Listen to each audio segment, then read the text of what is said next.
வணக்கம். இன்று ஒரு தகவல் மூலமாக உங்களை சந்திப்பது உங்கள் அபி.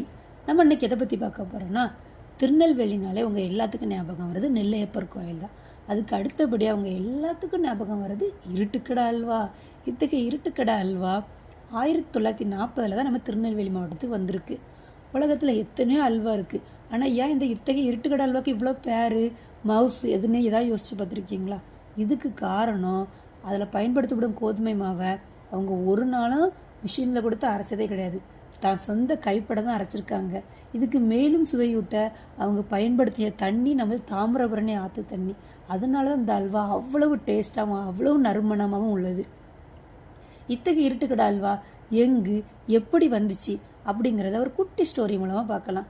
சொக்கம்பட்டி ஜமீன்தார் ஒருக்கா தீர்த்த யாத்திரைக்காக வட மாநிலங்களுக்கு சென்று கொண்டிருக்கும் போது ராஜஸ்தானில் ஒரு வீட்டில் தங்கியிருக்காரு. அங்கே அவர் சாப்பிட்டது ஒரு இனிப்பு அவர் நாக்கிலே நின்றுருக்கு. உடனே அங்கே உள்ள குடும்பத்தாரை விசாரித்து, நீங்கள் எங்கள் ஊருக்கு வந்து வியாபாரம் பண்ண முடியுமா அப்படின்னு கேட்டிருக்காரு. அவங்களும் ஒத்துக்கிட்டு ராஜஸ்தான்லேருந்து இங்கே வந்திருக்காங்க. அவங்க தான் பிஜ்லி சிங் என்பவங்க. அவங்களோட குடும்பத்தாரால் உருவாக்கப்பட்டது தான் இத்தகைய இருட்டுக்கடை அல்வா. எதுக்கு இதுக்கு இருட்டுக்கடை அல்வா அப்படிங்கிற பேர் வந்துச்சுன்னு தெரியுமா? அந்த காலத்தில் எங்கேயும் லைட்டோ எந்த பல்போ கிடையாது. அங்கே விளக்கை தான் ஏற்றி பயன்படுத்தியிருக்காங்க. அதனால அதுக்கு இருட்டுக்கடை அல்வான்னு பேர் வந்திருக்கு. இப்போ காலம் செல்ல எத்தனையோ மாடர்ன் லைட், வெரைட்டி ஆஃப் லைட்ஸ்லாம் வந்திருக்கு. ஆனாலும் அவங்க 40 வால்ட் குண்டு பல்பை தான் யூஸ் பண்ணுறாங்க. அதனால தான் இன்னும் அந்த பேர் மாறாமல் இருட்டுக்கடை அல்வா அப்படிங்கிற பேர் இன்னும் நீடிச்சு இருக்குது. மேலும் ஒரு இன்ட்ரெஸ்டிங் தகவல் மூலமாக உங்களை சந்திப்பது உங்கள் அபி.